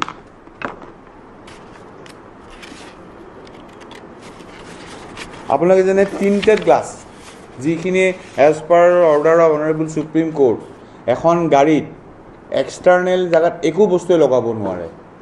তেওঁলোকে ইভেন লাইট এটাও লগাব নোৱাৰে, যিটো তোমাৰ এক্সটাৰ্নেল ফিচাৰ আছে তাৰ বাহিৰত গৈ 2টা লাইটো লগাই ল'ব নোৱাৰে। আপোনালোকে মন কৰি থাকিলে বহুত ক্ষেত্ৰত ব্লেক গ্লাছ লগাই লয়, টিণ্টেড গ্লাছ। এই টিণ্টেড গ্লাছ আমি 92খন ধৰিছোঁ গুৱাহাটী মহানগৰীত যোৱা মাহত, মান্থ অফ জুন আমি 92 মে'ত টোটেল 92খন আমি টিণ্টেড গ্লাছৰ আমি ৰিমুভ কৰাইছোঁ। তাৰপিছত ৰং ট্ৰেক ড্ৰাইভিং, যিটো মই আপোনালোকক কৈছিলোঁ ৰং ট্ৰেকত ড্ৰাইভিং হয়। এতিয়া আপোনালোকৰ যিখন নতুন নতুন ব্ৰিজ হৈছে, ব্ৰিজৰ চবে ঘপকৈ গাড়ী এখন ঘূৰাই দিয়ে। আমাৰ যিমান লিমিটেড মেন পাৱাৰ আছে সেইখিনি আমি মেক্সিমাম ইউটিলাইজ কৰাইছোঁ। কৰাই পেলাই ৰং ট্ৰেক ড্ৰাইভিং ধৰিছোঁ আমি 963টা এমাহত মে'। মডিফাইড চাইলেঞ্চ আপোনালোকে জানে আজিকালি বহুত কিছুমান ষ্টান কৰে ইভেন আজিৰ পৰা পৰহি আপোনালোকৰ থ্ৰুদিয়ে মই গম পালোঁ এখন অ'টোও চলাইছে বেয়াকৈ এই গোটেইখিনি আমি আইনৰ আৰম্ভ আনিছোঁ আমি ধৰিছোঁ ড্ৰাইভিং লাইচেঞ্চ চিজ কৰিছোঁ আৰু এজ পাৰ প্ৰচিডিঅ'ৰ আমি কামত আগবাঢ়িছোঁ আমি তেনেকৈ মডিফাইড চাইলেঞ্চাৰ আমি 7খনত ধৰিছোঁ মে' মাহত তাৰপিছত আছে ৰাছ এণ্ড নেগলিজেঞ্চ ড্ৰাইভিং যিটো ৰাছ এণ্ড জোৰত গাড়ী চলায় যোৱা তাৰমানে এপ্ৰিল মাহত আছিল 9টা মে' মাহত কৰিছোঁ 95 নাম্বাৰ্ছ তাৰপিছত ট্ৰিপল ৰাইডিং ধৰক আমাৰ টোটেল হৈছিলে 113টা আছিল যোৱা মাহত এই মাহত হৈছে মানে মে' মাহত হৈছে আপোনাৰ 130টা কৰিছিল মেনুৱেলি ITMS থ্ৰুদি 130 কিন্তু মেনুৱেলি আমি কৰিছোঁ 34 য'ত ট্ৰিপল ৰাইডিং ঘূৰি ফুৰে যে কোনটো আপোনাৰ হ'ব 243 মই ডাটাখিনি দি দিম আপোনালোকক সেইখিনি আৰু mobile phone using while driving April মাহত হৈছিলে আপোনাৰ 22 মে' মাহত হৈছে 31 আৰু আমাৰ তাত আছে গুৱাহাটীত চাব আমি গুৱাহাটীত কোনো ধৰণৰ আমি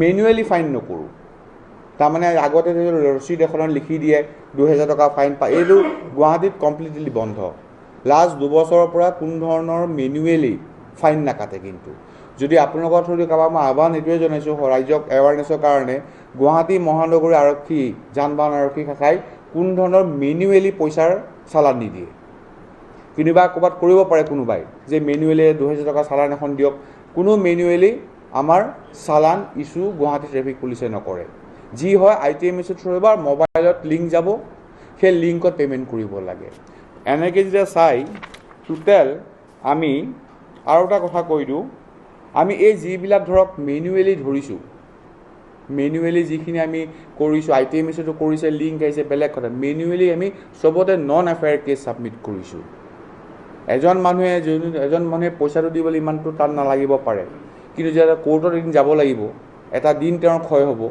এটা দিন তেওঁ আহিব লাগিব তেতিয়াহ'লে তেওঁ বেছি গাত লাগিব আমি ভাবোঁ সেইটো মনিটাৰীটো নাহিলে তেওঁ যদি এটা ফিল কৰে যে মই এইটো ভুল কৰাৰ কাৰণে মই আমুকত যাব লগা হৈছে তেতিয়াহ'লে মানুহজনৰ কনচাৰ্ণ হ'ব চ' মে' মাহত আমি total 1107 non FIR case honourable কোৰ্টত ছাবমিট কৰিছোঁ আৰু যোৱা এপ্ৰিল মাহত আছিল 123 এগেইনষ্ট মে' মাহত আমি কৰিছোঁ 1107 চ' এইখিনি মানুহ কোৰ্টত যাব লাগিব কোৰ্টত গৈ তেওঁলোকে চালানটো পে'মেণ্ট কৰিব লাগিব এমাউণ্টটো সেইখিনিয়ে মোৰ বেছিক কথা আছিল আজিৰ যে আপোনালোকৰ আকৌ এবাৰ মই আহ্বান জনাইছোঁ সকলোৰ কাৰণে জীৱনটো বহুত তাৰমানে মৰমৰ হওক কাৰণ সেইটো কাৰণে যাতে আমাৰ যিখিনি ৰুলছ এণ্ড ৰেগুলেশ্যন আছে ট্ৰেফিকৰ MV এক্টৰ সেই গোটেইখিনিয়ে যাতে মানুহখিনিয়ে ফ'ল' কৰে থেংক ইউ চাওক চালানৰ ইছ্যু কেনেকুৱা তাকে মই এইমাত্ৰ যে মই সৰু মিটিং এখনত আছিলোঁ চালানটো হৈছে যে এইটো যিটো এইটো যদি ITMSে ছাপ'জ ক্লিক কৰিছে মই এইটোৰ এটা কৈ দুটা উপায় আছে এইখন যদি মেনুৱেলি কৰিছে ছাপ'জ নহয় উইদাউট নম্বৰ প্লেটতো গাড়ী চলাবই নোৱাৰে আছে তেনেকুৱাতো নাথাকা নাই আমি ইম্প'জ কৰি আছোঁ সেইখিনি মানুহে মই সেইকাৰণে ক'লোঁ যে 90 to 95% মানুহে হেলমেট পিন্ধে আজি য'ত গুৱাহাটীত এই 5% বা 10% মনাবৰ কাৰণে আমি এই এৱাৰনেছটো পাতিব লগা হৈছে উইদাউট ড্ৰাইভিং লাইচেঞ্চ উইদাউট গাড়ী লাইচেঞ্চ নম্বৰ প্লেট কোনো গাড়ী চলাব নোৱাৰে আজিকালি যেনে গাড়ী এখন যেতিয়া কিনিবলৈ যায় লগে লগে নম্বৰটো দি দিয়ে নহ'লে 15 দিন নে 20 দিনৰ ভিতৰত নম্বৰ প্লেটটা ল'ব লাগে আৰু এই যিখিনি মেনুৱেলি কৰিছোঁ দুটা অপশ্যন এটা আছে যদি ITMSে ধৰে ছাপ'জ ভঙাগড় কেমেৰাটোৱে ধৰিছে সেই লিংকটো ITMSৰ পৰা কনচাৰ্ণ ICলৈ গুচি যায় কনচাৰ্ণ ICয়ে থ্ৰু NIC সেই পাৰ্টিকুলাৰ মানুহজনলৈ লিংকটো পঠিয়াই দিয়ে সেইটো হৈছে ITMSৰ থ্ৰুদি ছাপ'জ মেনুৱেলি কোনোবাই কৰিছে মই এখন থৈ লৈছোঁ কেতিয়াবা আপোনালোকৰ বন্ধুসকলেও মোক কিবা ফটো দুখনমান দিয়ে সেইখনত যদি টাইম ষ্টেম্প থাকে সেই টাইম ষ্টেম্পটো মই কনচাৰ্ণ ICলৈ পঠিয়াই দিওঁ ছাপ'জ সেইটো হৈছে ফটাচিলত মই ফটাচিল ICলৈ পঠিয়াই দিওঁ ফটাচিল ICয়ে তেওঁৰ যিটো অফিচিয়েল ID আছে তো আমাৰ প্ৰত্যেকজন IC এটা অফিচিয়েল এটা ID আছে সেই ID থ্ৰু NIC সেইজন ক্লায়েণ্টলৈ তাৰমানে অনাৰলৈ পঠিয়াই দিয়ে তাৰপিছত চেলেঞ্জ কৰে ধৰক যে মই মোৰ ফাইনটো হৈছিলে ৰাতিপুৱা 7টা বজাত চালানখন মই পাইছোঁ 2টা বজাত কিয় লগালগ কিয় নাই তেনেকুৱা গ্ৰিভেন্সেছ আমাৰ ওচৰত বহুত আহি থাকে গতিকে এইটো যে হয় একচুৱেল প্ৰচিডিউৰ হৈছে যে আপুনি তুলিব লগালগ তেওঁ কাষ্টমাৰজনে পাই যাব লাগে সেইটোৱে আমাৰ একচুৱেল প্ৰচিডিউৰ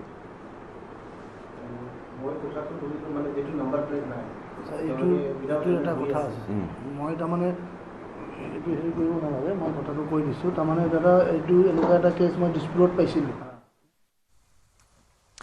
দুপৰীয়া সংবাদ অব্যাহত ৰাখিম সময় হৈছে এটি চমু বাণিজ্যিক বিৰতি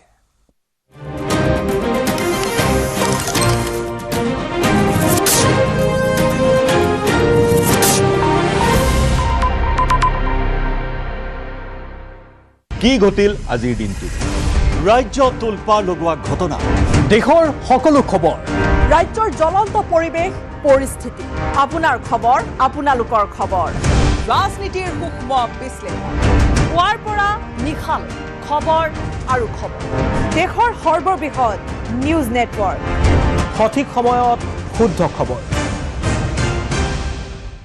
अक्कर बक्कर बम्बे बो ঘৰত কোনটো TMT লগাইছে माइथन स्टील আপোনাৰ ওপৰত ট্ৰাষ্ট কৰিব পাৰি ओके ষ্ট্ৰং মানে মাইথান ষ্টীল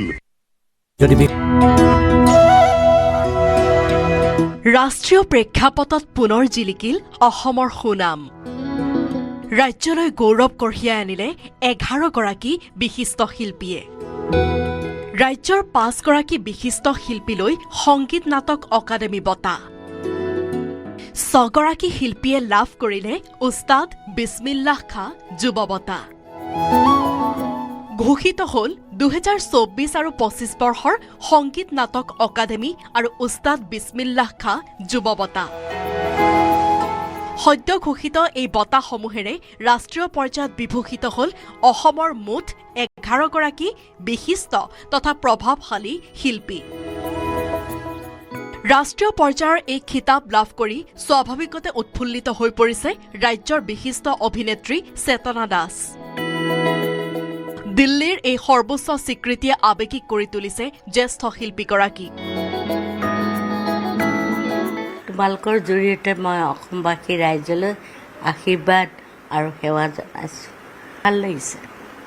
ভাল লাগিছে তাকে মানে আৰু কাম কৰিবলৈ অনুপ্ৰাণিত হ'ম কীৰ্তন ঘৰৰ মজিয়াৰ পৰা কীৰ্তন ঘৰত আমি তেতিয়া প্ৰায়বিলাকে কীৰ্তন ঘৰ জন্মাষ্টমীৰ সময়ত ৰাতি 12টা বজালৈকে একো নোখোৱাকৈ উপবাসে আছিলোঁ আৰু সেয়াই হয়তো ঈশ্বৰৰ কৰোণা হ'ব আৰু এতিয়াও সেই পৰম্পৰাটো ৰক্ষা কৰি আছোঁ মই চলি আছোঁ বৰপেটা কীৰ্তন ঘৰৰ পৰা আৰম্ভ কৰি ঐতিহাসিক বাণ থিয়েটাৰলৈ 80ৰ দশকৰ মঞ্চ জগতৰ সোণালী দিনৰ পৰা বৰ্তমানৰ অত্যাধুনিক তথ্য প্ৰযুক্তিৰ যুগত চিনেমা ধাৰাবাহিকৰ সুদীৰ্ঘ যাত্ৰাক লৈ বঁটাপ্ৰাপক চেতনা দাসে সোঁৱৰিলে পুৰণি বহু স্মৃতি কেৱল চেতনা দাসেই নহয় এই স্বীকৃতি লাভ কৰি আনন্দত আত্মহাৰা হৈ পৰিছে ৰাজ্যৰ আন কেইবাগৰাকীও শিল্পী সংগীত নাটক অকাডেমী বঁটাপ্ৰাপকসকলৰ ভিতৰত সত্ৰীয়া নৃত্যত প্ৰেম ওজা বৰবায়ন সত্ৰীয়া নৃত্যতে লাভ কৰিছে ডক্টৰ মল্লিকা কন্দলীয়ে কথক নৃত্যত লাভ কৰিছে বিপুল চন্দ্ৰ দাসে সত্ৰীয়া সংস্কৃতিৰ ভাস্কৰ জ্যোতি ওজালৈ সংগীত নাটক অকাডেমী বঁটা এপিনে সংগীত নাটক অকাডেমী বঁটাৰ সমান্তৰালকৈ বিগত 2টা বৰ্ষত অসমৰ 6গৰাকী প্ৰতিভাশালী ঘৰত কোনটো TMT লগাইছে माइथन स्टील আপোনাৰ ওপৰত ট্ৰাষ্ট কৰিব পাৰি ओके ষ্ট্ৰং মানে মাইথান ষ্টীল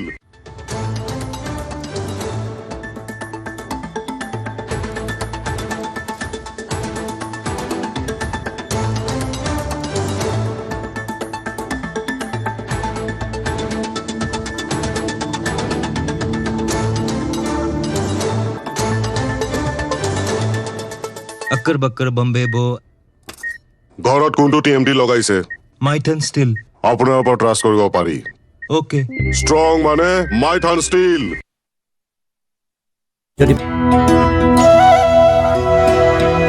ৰাষ্ট্ৰীয় প্ৰেক্ষাপটত পুনৰ জিলিকিল অসমৰ সুনাম। ৰাজ্যলৈ গৌৰৱ কঢ়িয়াই আনিলে 11গৰাকী বিশিষ্ট শিল্পীয়ে। ৰাজ্যৰ 5গৰাকী বিশিষ্ট শিল্পীলৈ সংগীত নাটক অকাডেমী বঁটা। 6গৰাকী শিল্পীয়ে লাভ কৰিলে উস্তাদ বিছমিল্লাহ খাঁ যুৱ বঁটা। ঘোষিত হ'ল 2024 আৰু 25 বৰ্ষৰ সংগীত নাটক অকাডেমী আৰু উস্তাদ বিছমিল্লাহ খাঁ যুৱ বঁটা। সদ্য ঘোষিত এই বঁটাসমূহেৰে ৰাষ্ট্ৰীয় পৰ্যায়ত বিভূষিত হ'ল অসমৰ মুঠ 11গৰাকী বিশিষ্ট তথা প্ৰভাৱশালী শিল্পী।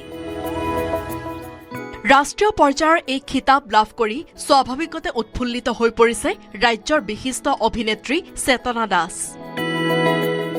দিল্লীৰ এই সৰ্বোচ্চ স্বীকৃতিয়ে আৱেগিক কৰি তুলিছে জ্যেষ্ঠ শিল্পীগৰাকী। তোমালোকৰ জৰিয়তে মই অসমবাসী ৰাইজলৈ আশীৰ্বাদ আৰু সেৱা জনাইছোঁ। ভাল লাগিছে তাকে মানে আৰু কাম কৰিবলৈ অনুপ্ৰাণিত হ'ম। কীৰ্তন ঘৰৰ মজিয়াৰ পৰা কীৰ্তন ঘৰত আমি তেতিয়া প্ৰায়বিলাকে কীৰ্তন ঘৰ জন্মাষ্টমীৰ সময়ত ৰাতি 12টা বজালৈকে একো নোখোৱাকৈ উপবাসে আছিলোঁ আৰু সেয়াই হয়তো ঈশ্বৰৰ কৰোণা হ'ব আৰু এতিয়াও সেই পৰম্পৰাটো ৰক্ষা কৰি আছোঁ, মই চলি আছোঁ।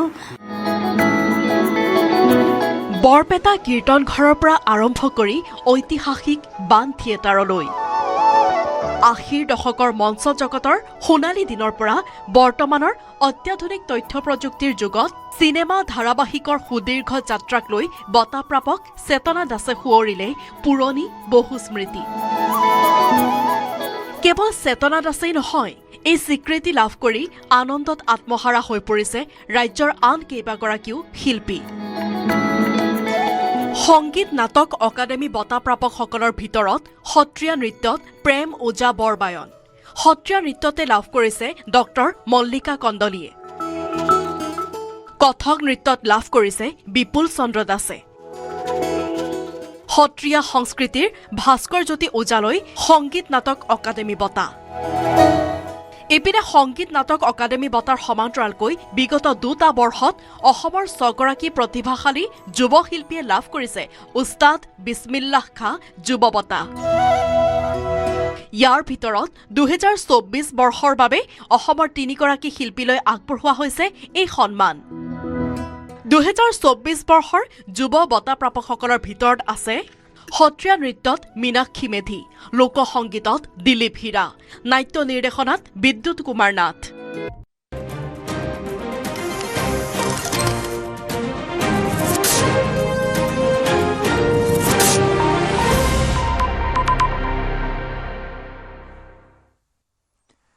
ৰাজপথত বাছৰ চালকক খুকুৰি দেখুৱাই ভাবুকি প্ৰদান কৰা চেণ্ট্ৰ গাড়ী চালকক গ্ৰেপ্তাৰ।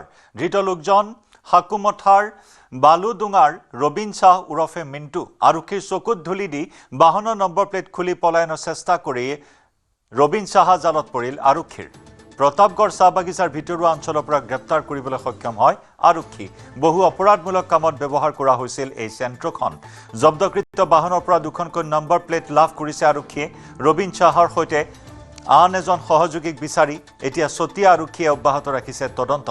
বুধবাৰে চতিয়াৰ ৰাষ্ট্ৰীয় ঘাইপথত মহালক্ষ্মী বাছখনৰ চালকক খুকুৰি দেখুৱাই ভাবুকি দি ৰাজপথত সন্ত্ৰাস সৃষ্টি কৰিছিল এইজন ৰবীন শ্বাহ ওৰফে মিণ্টুৱে।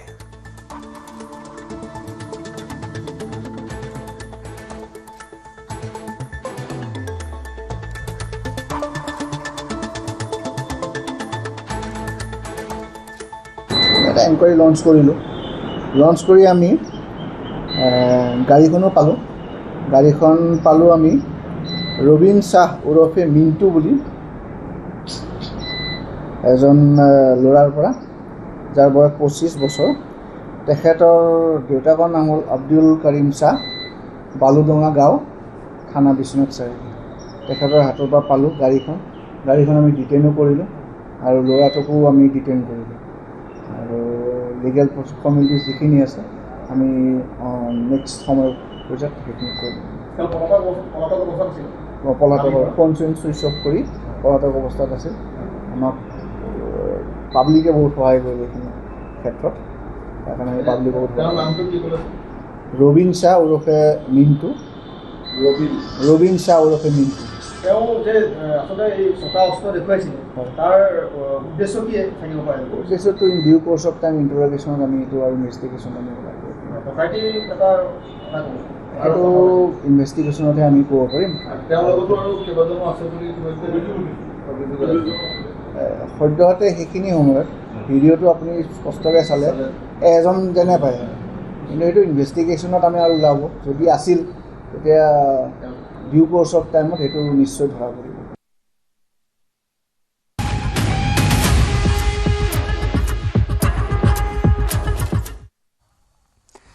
ভুৱা প্ৰমাণপত্ৰেৰে অসমত বৃহৎ নিযুক্তি কেলেংকাৰীৰ চাঞ্চল্যকৰ তথ্য অসমীয়া যুৱক যুৱতীক চাকৰিৰ পৰা পেটে ভাতে মাৰি বহিৰাজ্য যুৱকক চাকৰিত নিযুক্তি কেন্দ্ৰীয় চৰকাৰৰ চাকৰিত নিযুক্তি লাভৰ বাবে বহিৰাজ্য যুৱকে ব্যৱহাৰ কৰিছে অসমৰ স্থায়ী বাসিন্দাৰ ভুৱা প্ৰমাণপত্ৰ কেন্দ্ৰীয় চৰকাৰৰ অধীনস্থ কেইবাটাও বিভাগত অসমৰ স্থায়ী বাসিন্দাৰ প্ৰমাণপত্ৰ জাতিগত প্ৰমাণপত্ৰ বাৰ্ষিক উপাৰ্জনৰ প্ৰমাণপত্ৰ জালিয়াতিৰে প্ৰস্তুত কৰি বহিৰাজ্যৰ বহু যুৱকে অসমৰ কোটাত নিযুক্তি লাভ কৰিছে ভুৱা প্ৰমাণপত্ৰ নিযুক্তি কেলেংকাৰীত চৰ্চালৈ আহিছে যোৰহাটৰ এখন গাঁৱৰ নাম যোৰহাটৰ নাওখলীয়া গাঁৱৰ স্থায়ী বাসিন্দাৰ ভুৱা প্ৰমাণপত্ৰ উলিয়াই আৰু ভুৱা জাতিগত প্ৰমাণপত্ৰ বাৰ্ষিক উপাৰ্জনৰ প্ৰমাণপত্ৰ ব্যৱহাৰ কৰি নিযুক্তি লাভ কৰা একাংশ যুৱকৰ নাম আহিছে নিউজ 18ৰ হাতত CRPFত নিযুক্তি লাভ কৰিছে বিনয় কুমাৰ আৰু আক্ৰমে অসম ৰাইফলছত নিযুক্তি লাভ কৰিছে সোনু শৰ্মা মুকেশ আৰু পৰমবীৰ গালাই CISFত যোগদান কৰিছে বা নিযুক্তি লাভ কৰিছে মন্টি নামৰ এজন যুৱকে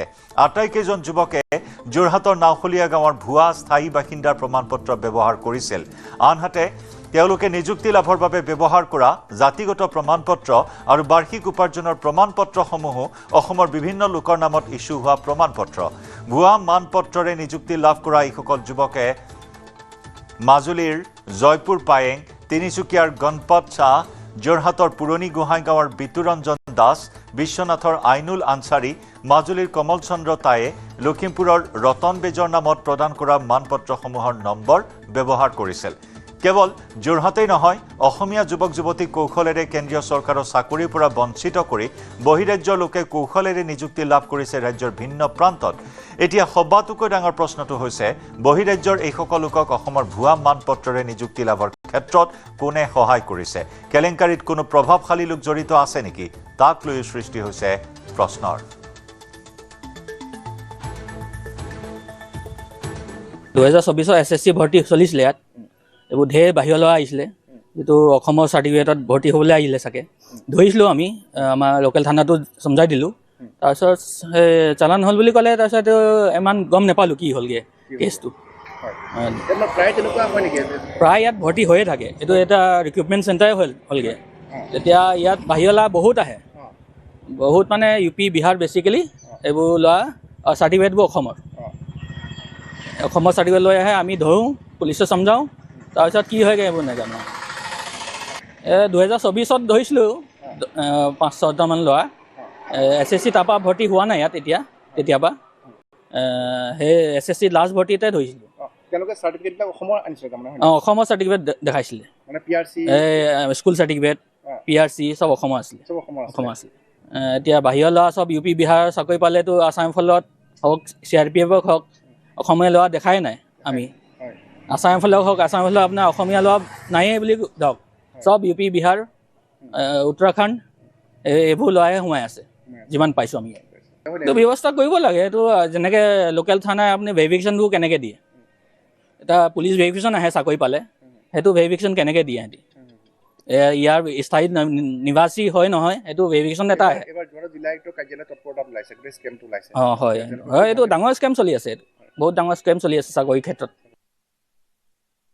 সঁচা কথা ক'বলৈ হ'লে এইটো আজি কথা নহয় আজি যিমান বাৰ ভৰ্তি হৈছে আমি প্ৰায় মানে কেইবাবছৰ আজি 2017 চনৰ পৰা দেখি আছোঁ এইটো স্কেমত চলি আছে আৰু ইয়াত বহুতে কেইবাবাৰ হুলস্থুল হৈছে আমি মানুহ নি পেলাই নি এনেকৈ থানাত সমজাই দিছোঁ ধৰক তাৰপিছতে ধৰ এইটো বন্ধটো হোৱা নাই এতিয়া এইটোৱে চলি আছে ধৰক এতিয়া 2022ত এবাৰ হৈছিলে 2024 চনত হৈছিলে মানে কি হয় মানে মানুহ এটা অসমৰ কোটা যেন চাপ'জ যে অসমৰ অসমীয়া ল'ৰাখিনি আমিতো চিনি পামেই তেতিয়া ধৰক অসমৰ কোটাত বাহিৰা মানুহ আহি সোমাই দিয়েহি ডকুমেণ্টছ চেক কৰি গম পায়তো অসমীয়া ল'ৰা নহয় হাৰিয়ানা UP বিহাৰ ফালৰ পৰা অসমীয়া একোৱে নাজানে তাৰপৰা ডকুমেণ্ট দেখিব আপোনাৰ ক'ৰবাত তিনিচুকীয়া গুৱাহাটী ধৰক কেতিয়াবা যোৰহাটৰো ধৰক ওলাব এনেকুৱা তেতিয়া আপুনি মুখে মাতিব নহয় আৰু তেতিয়া ভাবোঁ কি জানি কোন হয় বোলে এইটো আমি ইয়াতে থকা বোলে আমুক স্কুলৰ পৰা পঢ়া এই সাংঘাতিক ডকুমেণ্টছ চব ডকুমেণ্টছ উলিয়াই দিয়ে এইটো জেড উলিয়াই দিয়ে কিবা ছিষ্টেমত খেলি মেলি হৈ আছে সেইটো কাৰণে পাৰিছে আৰু তেওঁলোকে আহি পেলাই ইয়াত মাত্ৰা খাৰাহে হয় আৰু 99% তেওঁলোক চাকৰি পোৱাটো চিয়ৰ মাজে মাজে তেনেকৈ আহিয়ে থাকে এনে গ্ৰুপ এটা আহিব ধৰক এতিয়া আমি গম নাপাওঁ তেতিয়াহে গম পাওঁ যে ভৰ্তি চলি আছে এনে ক্লাৰ্ক পোষ্ট ওলাইছে বা কিবা পোষ্ট 5-6টা পোষ্ট ল'লে বেলেগে গমেই নাপায় বাহিৰৰ মানুহখিনি আহিলে গম পাম ইয়াত কিবা এটা হৈছে তেতিয়া গম পাম বোলে আমুকৰ পোষ্ট কোনো খালী হৈ আছে এনেকুৱা এইবোৰ ডাঙৰ মানুহ হাত আছে কিবা আৰু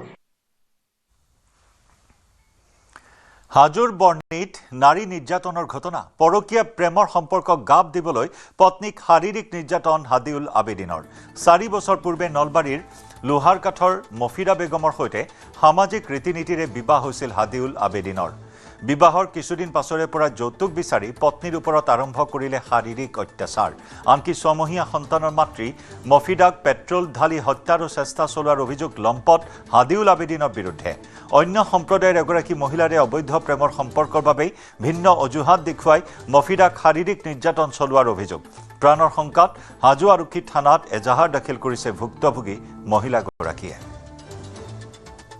বিয়া হৈ আহিবা 3 বছৰ 4 বছৰে হ'ল বহুত মানসিক শাৰীৰিকভাৱে বহুত অত্যাচাৰ চলায় তথাপিও মই ভাবিছিলোঁ সংসাৰখন চলাম বুলি কিন্তু এতিয়া মই সংসাৰখন চলাব নোৱাৰোঁ আৰু সেইকাৰণে মই আইনত সহায় ল'ব বিচাৰিছোঁ আইনটো মোক ভাল হেৰিটো এটা দিব সেইটো কাৰণতে মই আইনত কাষ চাপিছোঁ সময় হ'ল দুপৰৰ সংবাদৰ পৰা বিদায় লোৱাৰ নমস্কাৰ बकर बम्बे बो